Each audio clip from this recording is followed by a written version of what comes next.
सूचना। कृपया कोई एक वीडियो देखकर कार्यक्रम के प्रति अपनी धारणा ना बनाएं।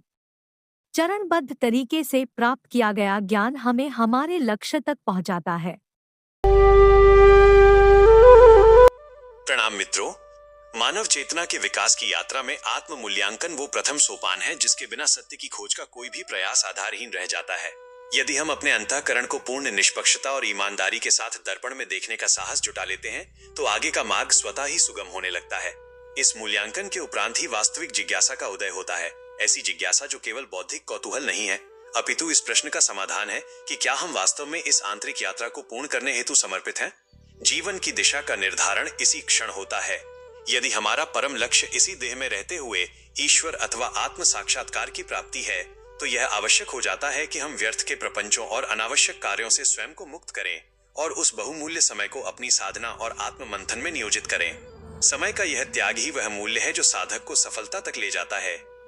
किंतु ये भी एक सत्य है कि प्रत्येक व्यक्ति की बुद्धि एक ही स्तर की सूक्ष्मता और स्पष्टता नहीं रखती। यदि आत्म परीक्षण के इस कठिन मार्ग पर हमें स्वयं की वृत्तियां समझ में न आ रही हो अथवा बुद्धि भ्रमित अनुभव कर रही हो, तो ऐसी अवस्था में हठपूर्वक स्वयं के बल पर आगे बढ़ना घातक सिद्ध हो सकता है।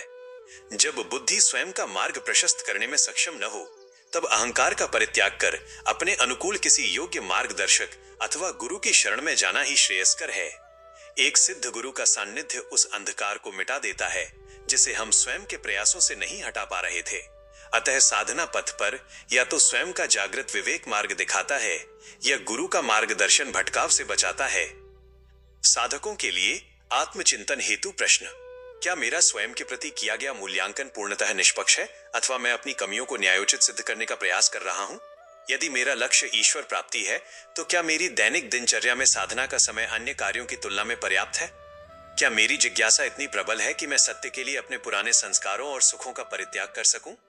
यदि मुझे मार्ग स्पष्ट नहीं हो रहा, तो क्या मेरा अहंकार मुझे किसी अन्य से सहायता लेने या गुरु के समक्ष झुकने से रोक रहा है?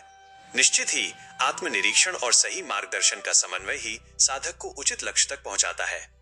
स्वयं के प्रति निष्कपट होना ही सबसे बड़ी तपस्या है। सजग रहें, साधना में निरंतरता बनाए रखें। विवेक की ज्योति आपके अंतःकरण को सदैव स्पष्टता प्रदान करे। सत्य के इस पथ पर आपका बढ़ता हर कदम मंगलकारी हो।